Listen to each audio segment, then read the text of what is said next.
This morning I needed to listen to something more than just the Bible or gospel music. I was doing that, and I do that a lot. But I needed something different because you can just do so much of like religious kind of things that it just kind of makes you just too religious. I'm just gonna say that. Um, so I needed something different for balance. For balance. So I was listening to David Goggins, and I like him. He wrote a book, Can't Hurt Me, um, and then he wrote another one. I can't remember the name of it, but he is like out there, and he cusses a lot. But I like listening to him because he really gives some good advice. He went through a very traumatic childhood, and he is fierce, fierce, fierce.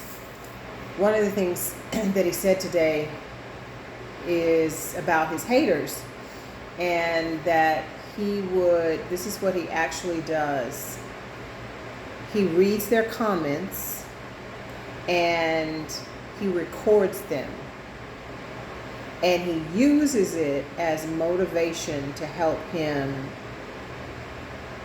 with the next goal that he's trying to conquer. And I thought, wow.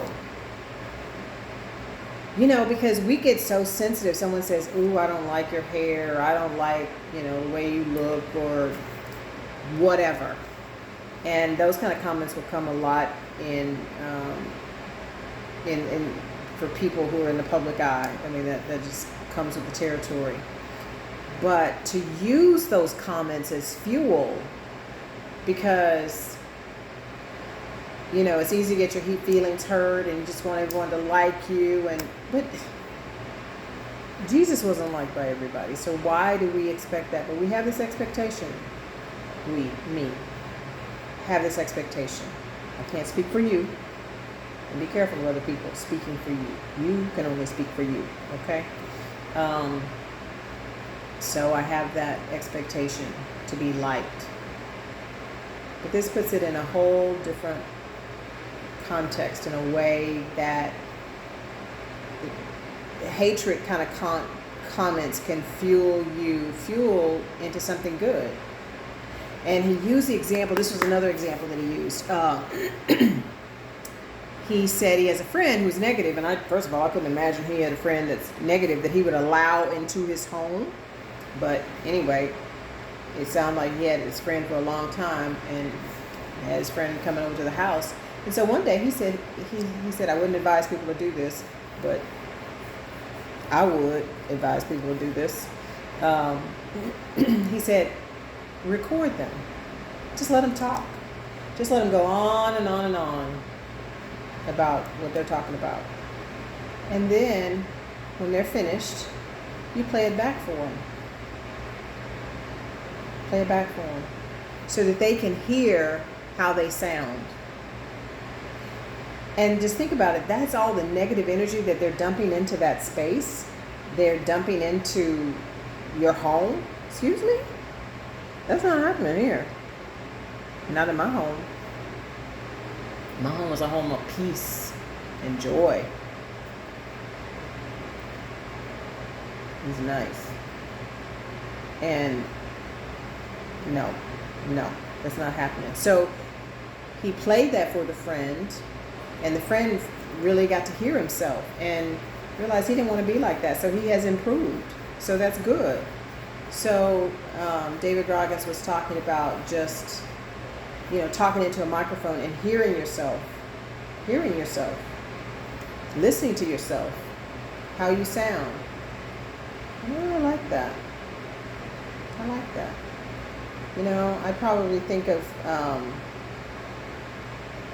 there are parts of us inside our head, voices, conversations that we have. Let me just say it that way. That's the easiest way to say it. It's sort of voices.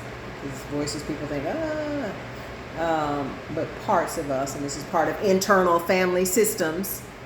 Richard Schwartz developed it in the 80s. But listening to the parts of us, just listening to our conversations inside our head. And there'll probably be some negative things going on. So it's a way to check yourself. Because I can have a perception of myself that may not even be true. Maybe you have a perception of yourself that may not be true. I'm cooking back there, so I'm just checking on stuff. Yeah, so today has been a phenomenal day. Phenomenal day. Healing. I get to witness healing because God has given me a gift of healing, and I got to witness it today. 1, 2, 3, 4. 4 times. 4 times, individuals. And then I ran into someone today. I went to a funeral home to view a body.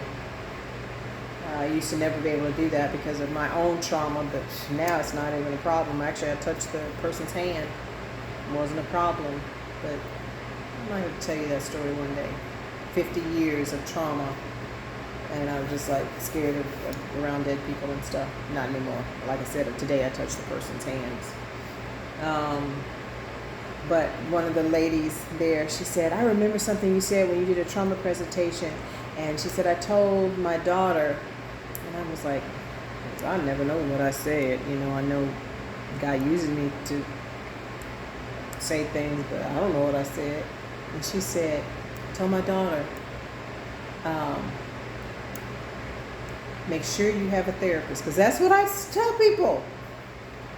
Run from a person who is a therapist and they don't have a therapist. Run.